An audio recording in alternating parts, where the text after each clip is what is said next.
कैसा अनर्थ कर बैठा मैं। मेरे सिवा जिस पर भी आपकी दृष्टि पड़ेगी, दुर्भाग्य और विपत्ति से घिरकर उसके जीवन का विनाश होगा।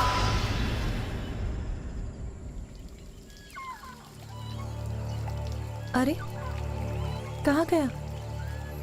अभी तो यहीं सो रहा था।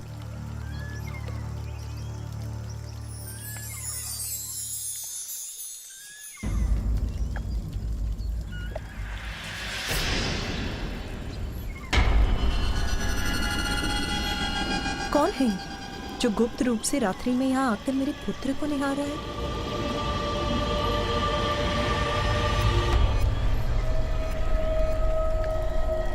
कौन हो तुम? यहाँ पर क्या कर रहे हो? देवी पार्वती का सर। बताओ मुझे, कौन हो तुम? यदि देवी पार्वती को ज्ञात हो गया मैं कौन हूँ तो मैं घोर संकट में पड़ जाऊंगा। मैंने पूछा कौन हो तुम?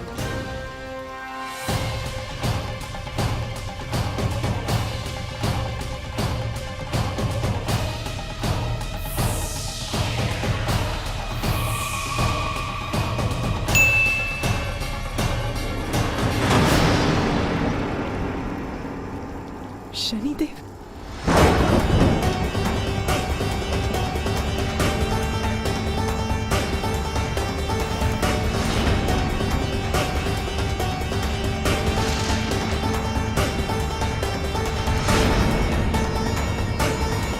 पुत्र, माँ।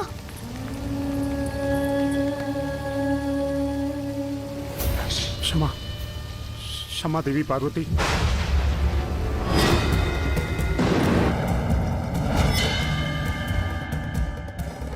किसकी अनुमति से प्रवेश किया यहाँ आपने? किसकी? मेरे पुत्र पर अपनी दृष्टि डालने का दुस्साहस कैसे किया आपने? देवी वो चंद्रदेव।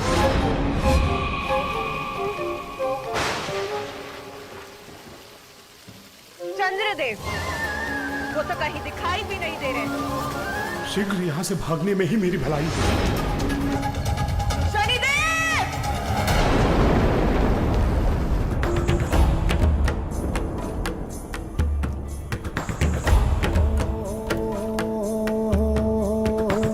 कुसुम कली है, खिली खिली है, सुंदर छैल छबीली, गौरांगी माधुर सजीली, कामिनी नार नवेली, रंग रंगीले होठ रसीले में बड़े कजरारे, एक झलक जो देखे कोई तन मन जीवन हारे।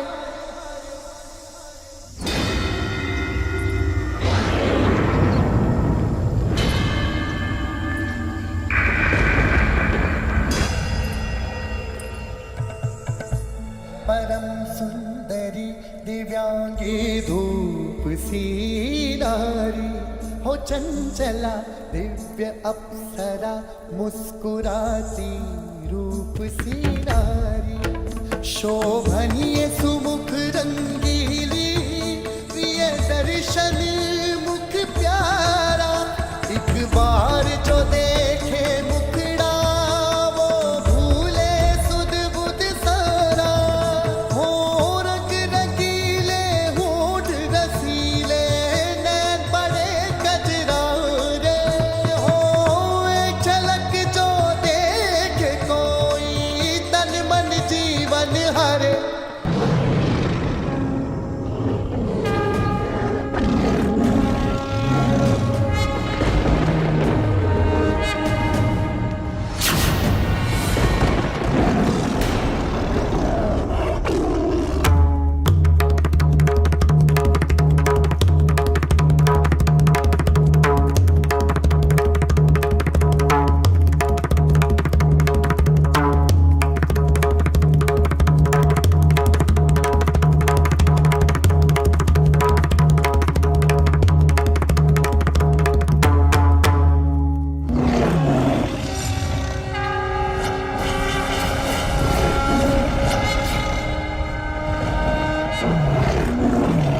देवी पार्वती, माता माता दुर्गा के रूप में।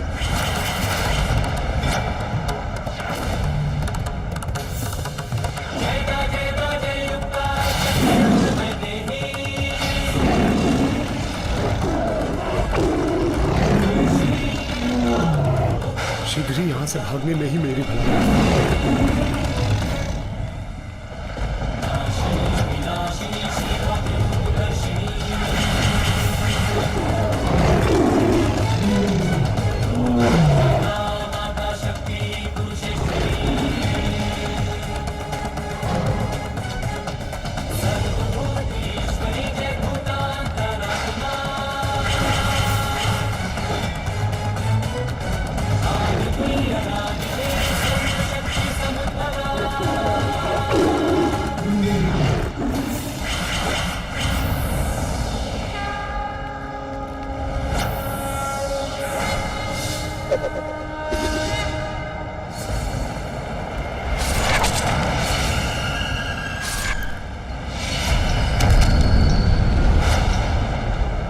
तुम्हारे संगीत से महिषासुर पुत्र गजासुर अत्यंत प्रसन्न हुआ। मांगो जो चाहते हो त्रिलोक विजेता से, जो मांगोगे वो पाओगे। वचन देता हूं।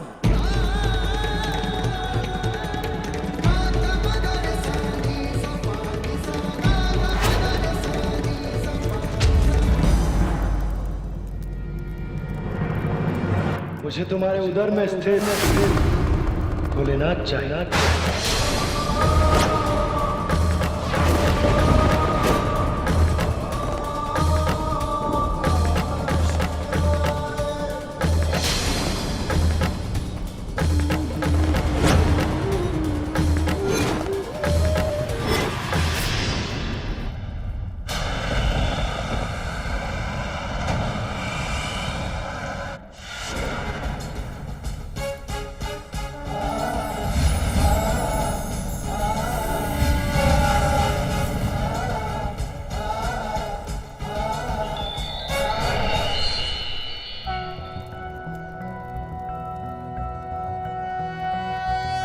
नारायणं गदाध्यक्षं गोविन्दं कीर्तिभाजनं गोवर्धनोद्धरं देवं भूधरं भुवनेश्वरम्।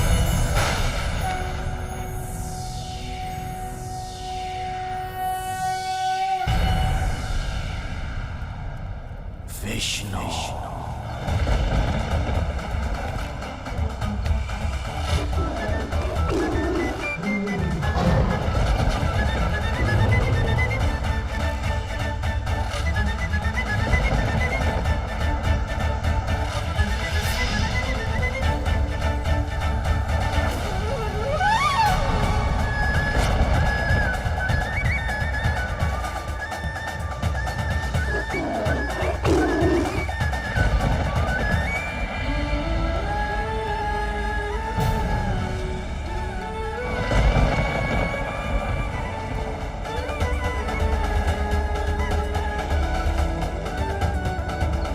मेरे पुत्र का कोमल हृदय मेरे इस विकराल रूप से विचलित हो रहा है।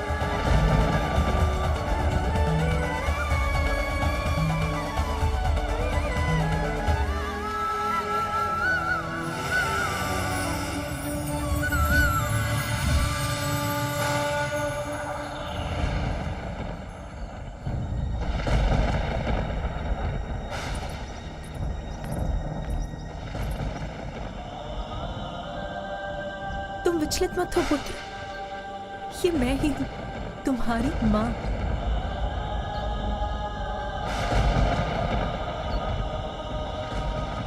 तुम्हें स्मरण है ना पुत्र, तुमने कहा था तुम सदैव मेरी रक्षा करोगे।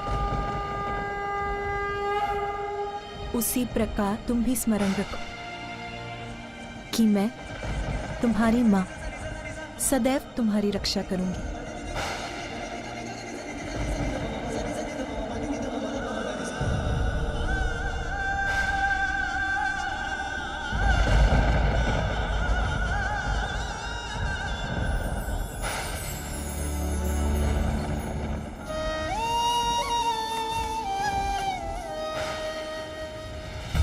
अपने पुत्र को तो मैंने विश्वास दिला दी कि मैं उसे सुरक्षित रखूं, किंतु मेरा ही मन अविश्वास से भर रहा है। शनिदेव की दृष्टि।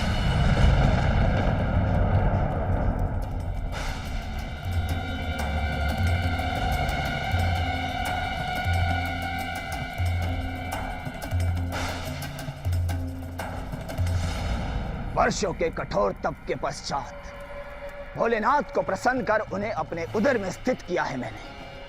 पर तुम चाहते हो कि मैं उन्हें लौटा दूं? कदापि नहीं। भोलेनाथ मेरे उदर में सुरक्षित है, तुम उनकी चिंता छोड़ दो। जाओ यहां से।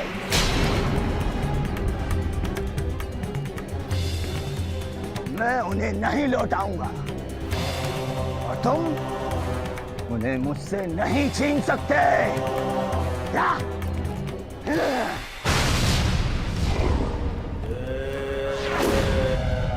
अपने वचन का मान रखो गजासुर। तुम्हें एक अंतिम अवसर और देता हूं, लौटा दो भोलेनाथ को। जाओ जाओ। नहीं लौटाता। मेरे उधर से निकाल कर ले जा सकते हो उन्हें।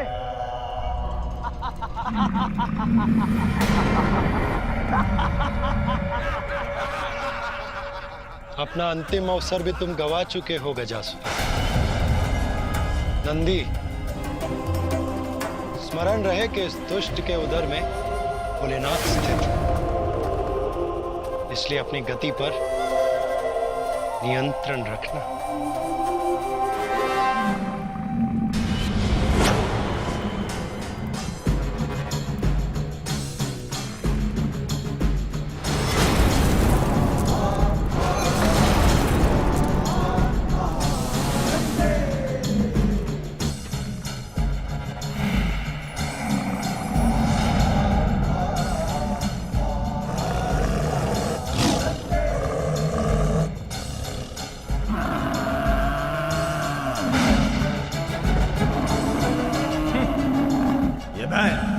मुझ पर वार करेगा।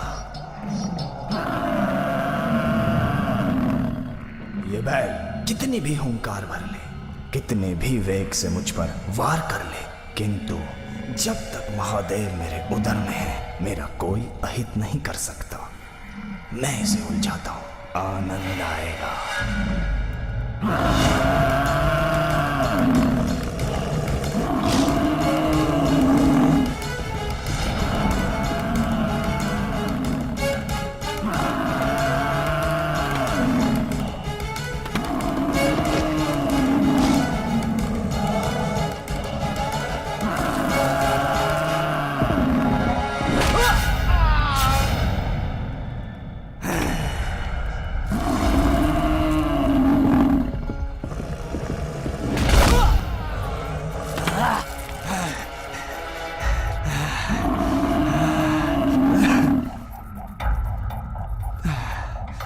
थक गया हूं मैं, अब और नहीं भाग सकता।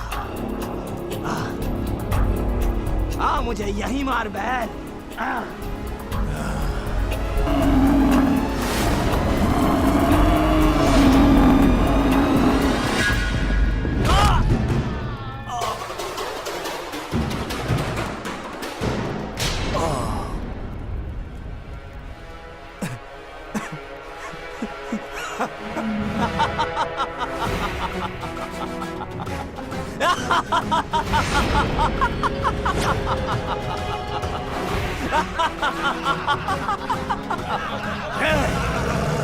देखो मुझे विष्णु, मैं इसी पाताल लोक में हूं, सुरक्षित हूं।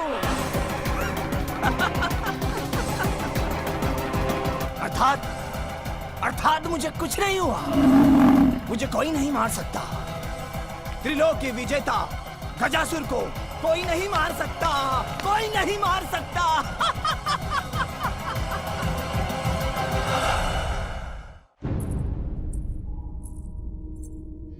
माँ, आप चिंतित क्यों हैं माँ? नहीं। आइए।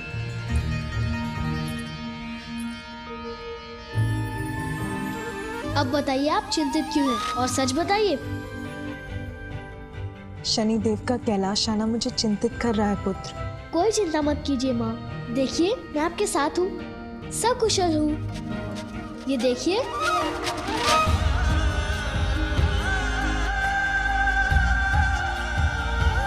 हाँ पुत्र, ऐसा न कोई जन्मा है न कोई जन्मेगा जो तुम्हें हानि पहुंचा सके।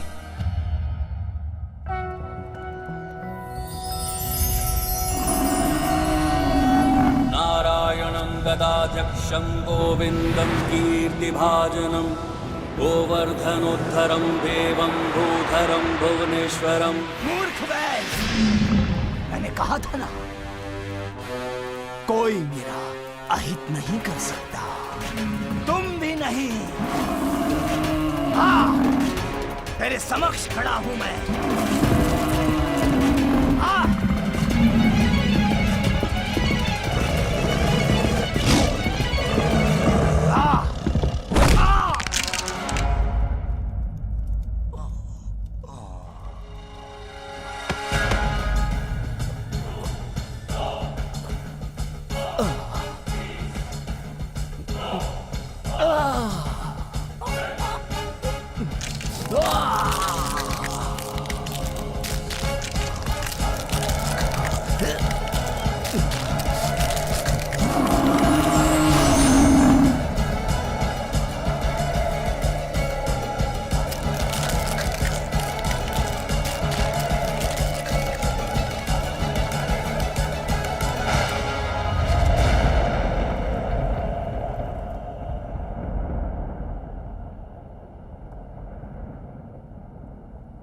क्या हुआ पुत्र?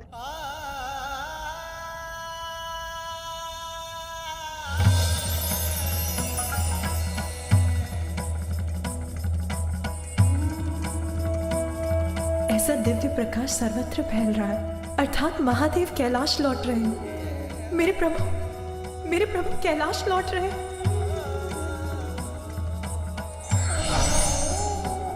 इतने लंबे समय बाद अपने स्वामी से मेरे मिलन की प्रतीक्षा समाप्त होगी।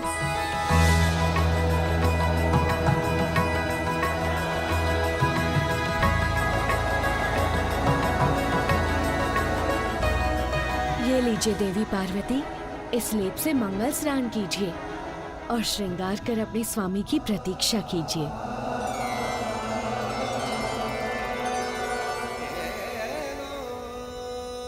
मुझे अभी अपना मंगल स्नान और श्रृंगार करना चाहिए, किंतु नंदी और अन्य गण तो महादेव को लेने गए, तो यहाँ द्वार की रक्षा कौन करेगा?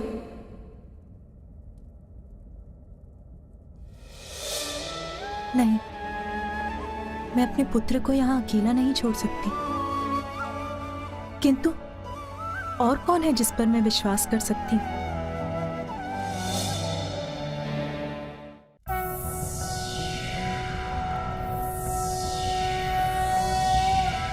शिवो महेश्वरः शम्भुः पिनाकी शशिशेखरः वामदेवो विरूपाक्षः कपर्दिनीललोहितः शङ्करशूलपाणिश्च खट्वाङ्गी विष्णुवल्लभः शिपिविष्टो अम्बिकानाथः श्रीकण्ठो भक्तवत्सलः।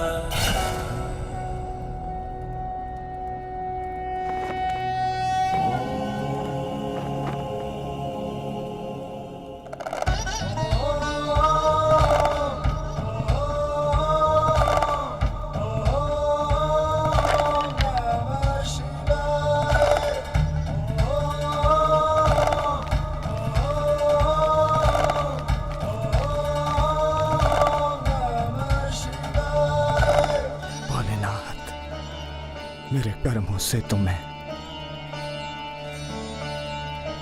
आपसे कोई वरदान मांगने का अधिकार खो चुका हूं। अंतिम वरदान देने की कृपा कीजिए, मुझे वरदान दीजिए कि मैं किसी न किसी रूप में सदा आपके साथ रहूं, सदैव आपके नाम के साथ मेरा भी नाम छुड़ा रहे। दंड तो मिल गया गजासुर, किंतु तुम भक्त हो मेरे, इसलिए मैं तुम्हें यह वरदान अवश्य दूंगा। तथास्तु, तथास्तु। धन्यवाद प्रभु। आज से मैं अपने तन पर सदैव गजासुर का चर्म धारण करूंगा।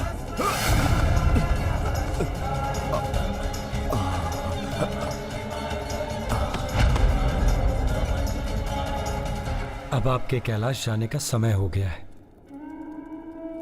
देवी पार्वती आपकी प्रतीक्षा कर रही हैं। पार्वती, यही रहना पुत्र, मैं अभी आई। किंतु आप जा कहाँ रही है माँ?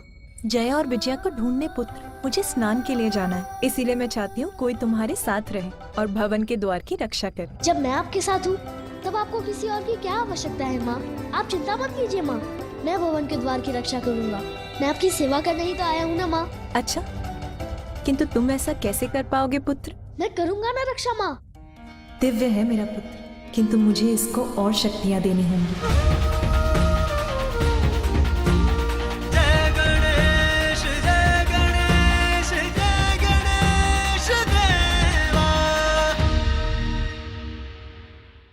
माँ, आप चिंता मत कीजिए माँ, मैं भवन के द्वार की रक्षा करूँगा। मैं आपकी सेवा करने ही तो आया हूँ ना माँ। अच्छा, किंतु आप ऐसा कैसे कर पाओगे पुत्र? मैं करूँगा ना रक्षा माँ। दिव्य है मेरा पुत्र, किंतु मुझे इसको और शक्तियाँ देनी होंगी।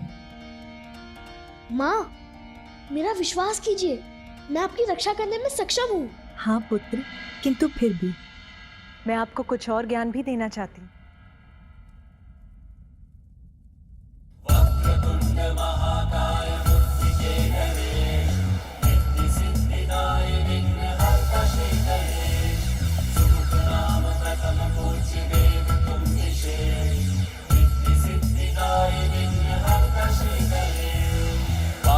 का भाल जो स्पर्श की उमा, शक्ति के ज्ञान से बालक हुआ युक्ता।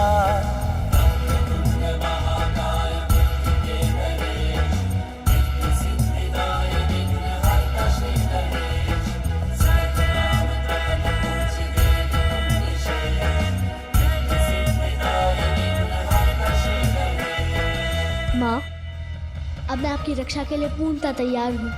नहीं, कदाचित इतना पर्याप्त नहीं है पुत्र। पर्याप्त है माँ, अब मैं किसी का भी सामना कर सकता हूँ। हाँ पुत्र, किंतु आपको अभी भी और शक्ति की आवश्यकता है।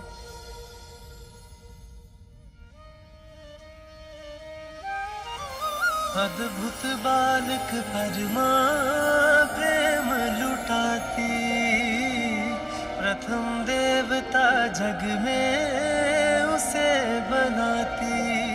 हाँ, प्रथम देवता जग में उसे बनाती। जय प्रथम देवा श्री गणेश, जय विघ्न हरता श्री गणेश। जय प्रथम देवा श्री गणेश, जय विघ्न हरता श्री गणेश। जय गणेश, जय गणेश, जय गणेश देवा।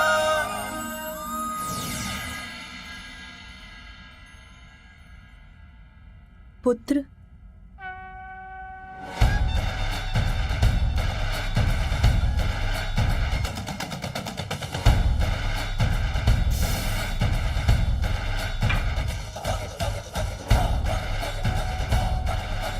धन्यवाद माँ। अब आपके पास युद्ध कौशल का ज्ञान, शक्ति और अत्यंत शक्तिशाली अस्त्र भी है।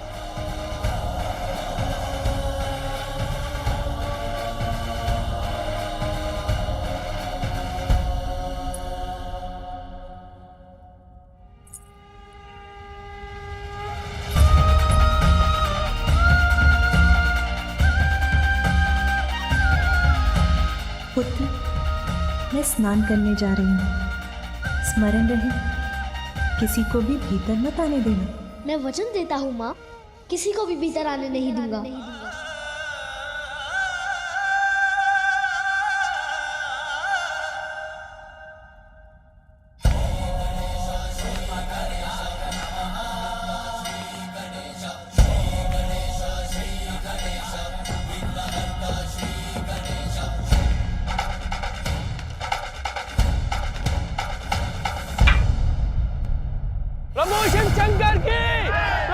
शंकर की, प्रभु शिव शंकर की, प्रभु शिव शंकर की।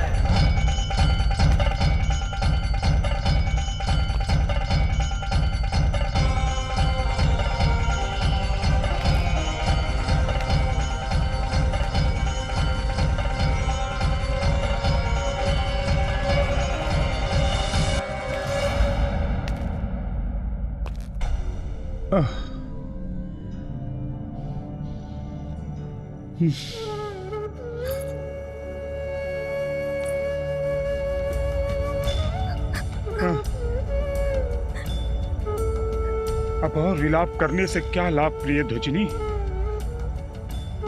जो मैंने किया उसका दंड मुझे मिला।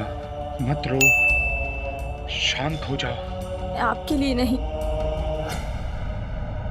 पार्वती नंदन का विचार कर रो रही हूँ। मैंने कहा था आपको वहां मत जाइएगा, किंतु आपने मेरी एक ना सुनी।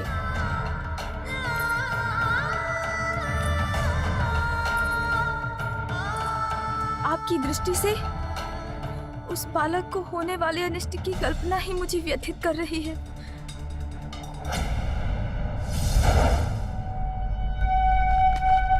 प्रभु शिव शंकर की, प्रभु शिव शंकर की, प्रभु शिव शंकर की, प्रभु शिव शंकर की, प्रभु शिव शंकर की, प्रभु शिव शंकर की, प्रभु शिव शंकर की, प्रभु शिव शंकर की, प्रभु शिव शंकर की, प्रभु शिव शंकर की, प्रभु ठहर जाइए।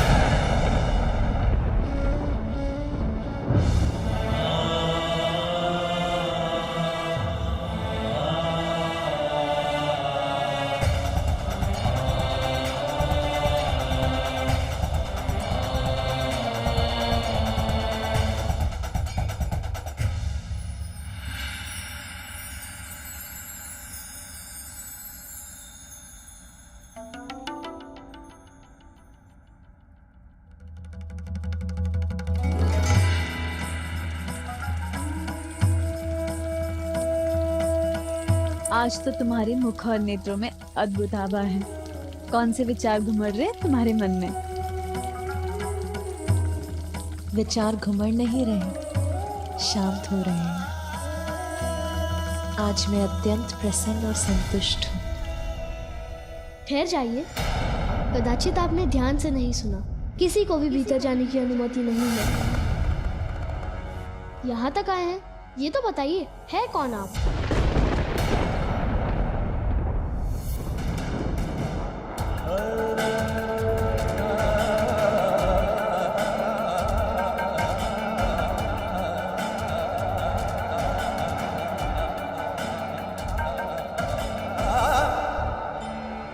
कोई भिक्षुक प्रतीत होते हैं। भिक्षा तो बाद में ही मिलेगी, माता के स्नान के उपरांत।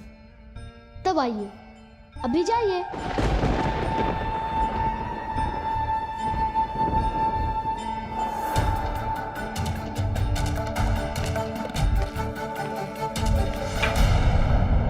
सुना नहीं आपने? जाइए अभी।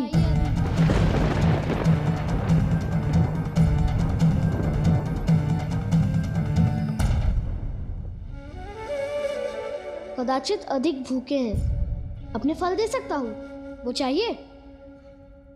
तुम कौन हो बालक? जिसने आपको रोका है।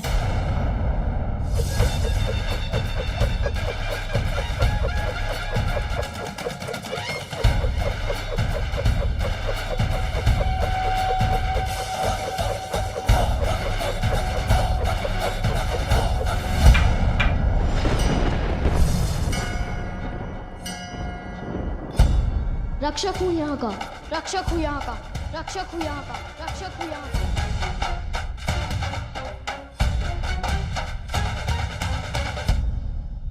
आए तो आप हैं, आप दीजिए अपना परिचय। कौन है आप? आपका नाम क्या है? ये तो बहुत बड़ा प्रश्न है कि मेरा नाम क्या है। मैं कौन हूं? तुम मुझे किसी भी नाम से पुकार सकते हो बालक। संसार के सभी नाम मेरे ही हैं।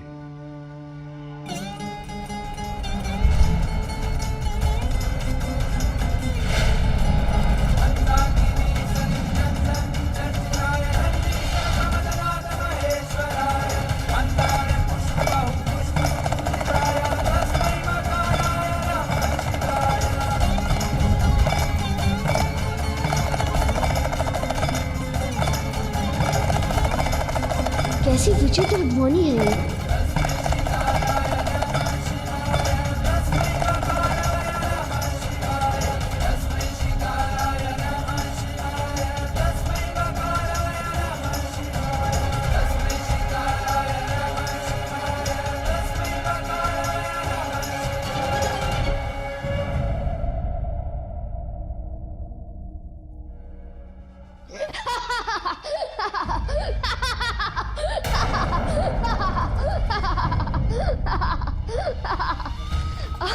अर्थात आप मेरे जैसे ही हैं। अब तक मेरी माँ ने भी मुझे कोई नाम नहीं दिया है।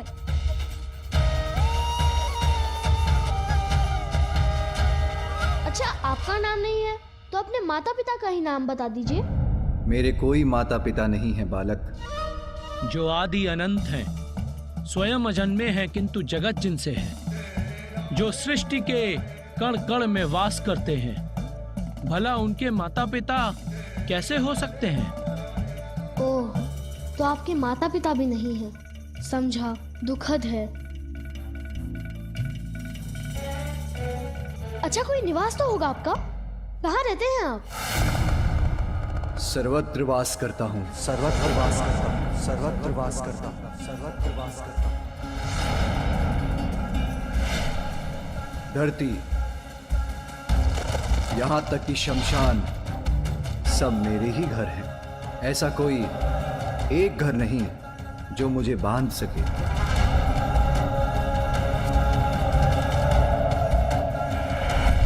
यही समझ लो, मैं सर्वत्र हूं और कहीं भी नहीं।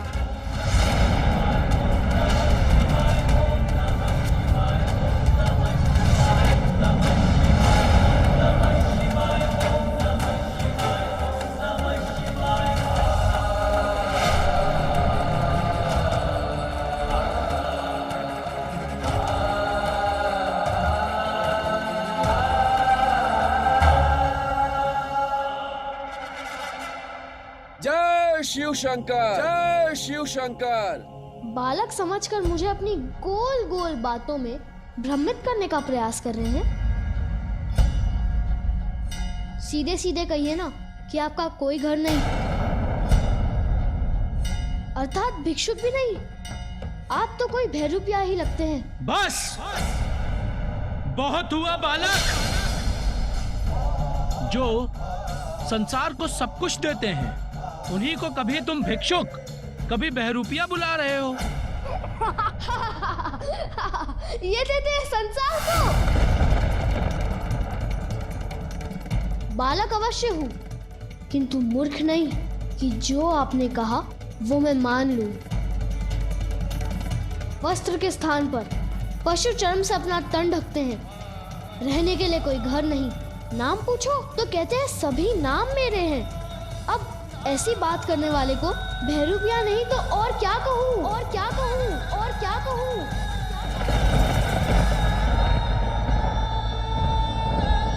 एक बार किसी जलाशय में स्वयं को झांक कर देखिए, भिक्षुक या भैरूपिया ही प्रतीत होते हैं।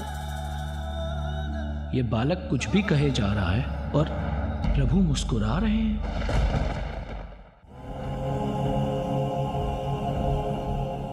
इतनी घनी जटाएं हैं आपकी, कभी केश नहीं सवारे क्या?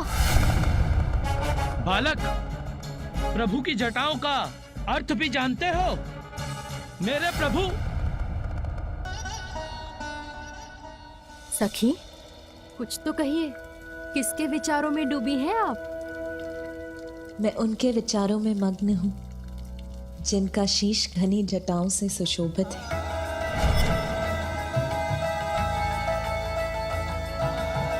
जो उनकी शेष पवित्रता का प्रतीक है, जिनकी उन जटाओं से होकर तो स्वयं परम पावन देवी गंगा की निर्मल जल धारा प्रवाहित होती है।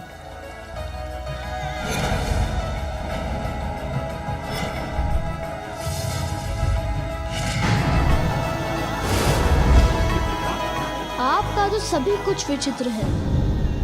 और ये मस्तक पर तीसरा नेत्र क्यों है? देखने के लिए 2 नेत्र कम पड़ गए थे क्या?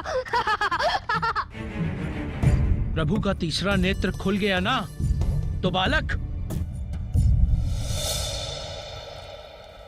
जिनका तीसरा नेत्र प्रतीक है इसका कि जो दो नेत्रों से देखा जाता है वो सदा सत्य नहीं होता।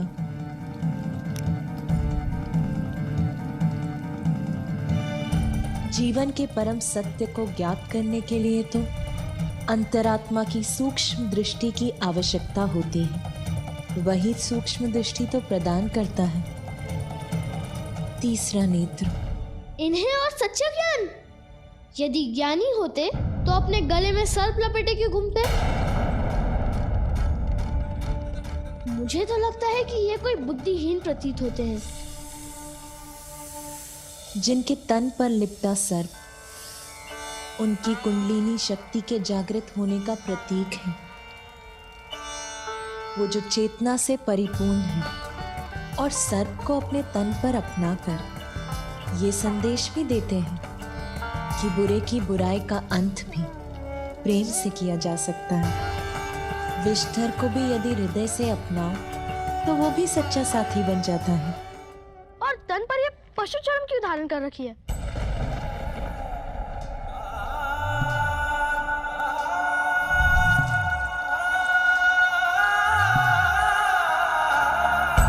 मृत पशु के चर्म को अपने देह पर धारण कर वस्त्र बनाने वाले वो ये संदेश देते हैं कि व्यर्थ में प्रकृति नष्ट ना हो,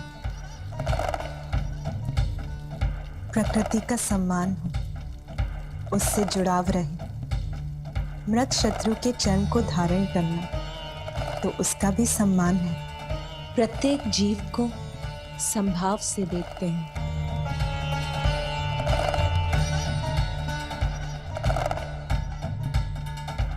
आपका तो ये अस्त्र और उस पर लटका ये वाघ यंत्र दोनों ही विचित्र है। क्या यंत्र है ये? डमरू। डमरू। आपके तो इस यंत्र का नाम भी विचित्र है, डमरू।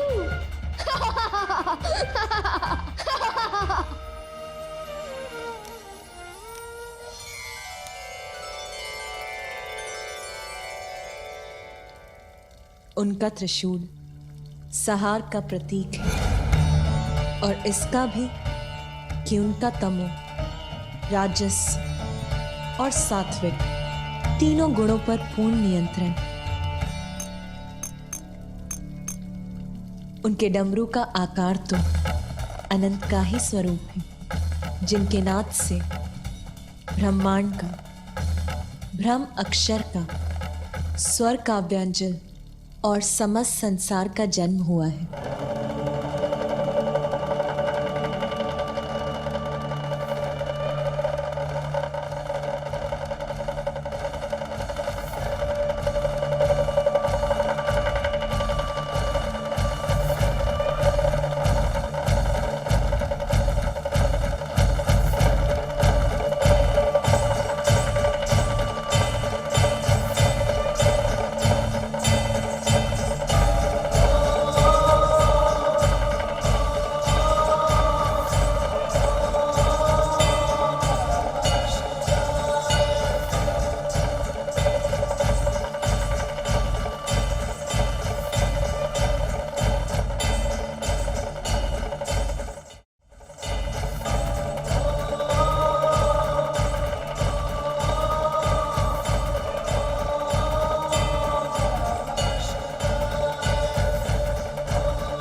से क्या झड़ रहा है जिसका स्पर्श मुझे भा रहा है?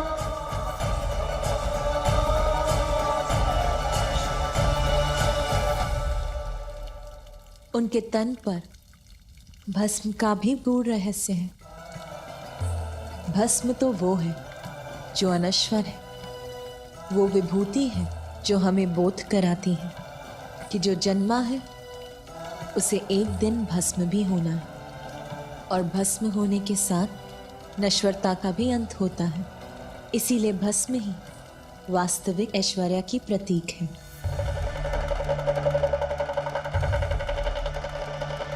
भस्म लगाकर घूमना तो आलसियों का कार्य है। कहीं तन पर लग गई होगी, फिर स्नान नहीं किया होगा, है ना? बालक, कैसे समझाऊं मैं तुम्हें? ये मेरे प्रभु के तन की पवित्र अनश्वर भस्म है।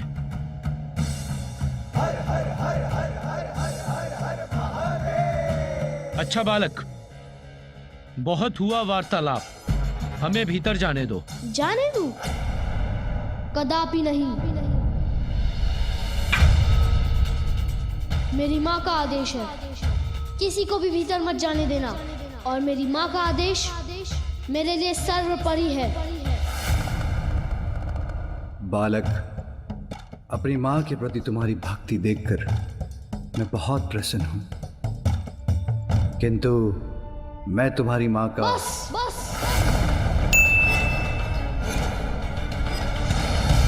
बस भिक्षुक, बस। अब मैं आपके मुख से एक भी शब्द नहीं सुनना चाहता। मैंने जो कह दिया सो कह दिया। किसी को भी भीतर जाने की अनुमति नहीं है। बालक, तुम हमें नहीं जाने दोगे तो हम बलपूर्वक जाएंगे।